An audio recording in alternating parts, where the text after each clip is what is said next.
ইংল্যান্ডের বিপক্ষে বড় ধরনের পরিবর্তন নিয়ে মাঠে নামবে ভারত।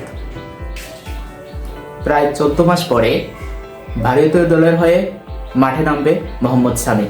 তিনি সর্বশেষ ম্যাচ খেলেছিলেন 2023 সালে নভেম্বরে অনুষ্ঠিত ওয়ানডে বিশ্বকাপের ফাইনাল ম্যাচে।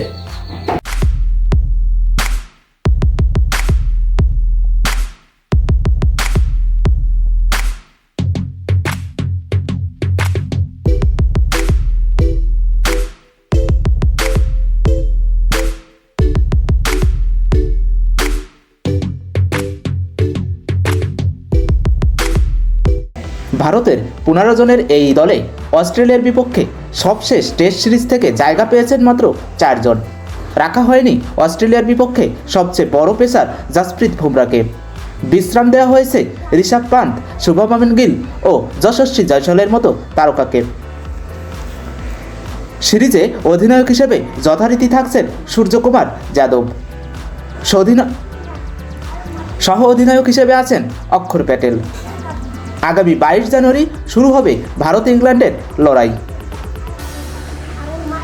25, 28, 31 জানুয়ারি ও 2 ফেব্রুয়ারি পরের 4 ম্যাচটি হবে চেন্নাই, রাজকোট, পুনে ও ওয়াংখেড়েতে।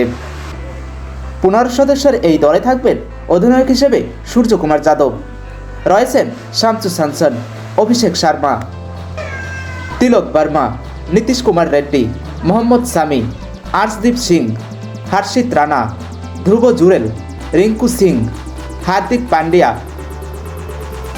অক্ষর প্যাটেল, রবি বিষ্ণয়, বরুণ চক্রবর্তী ও ওয়াশিংটন সুন্দরের মতো তারকারা।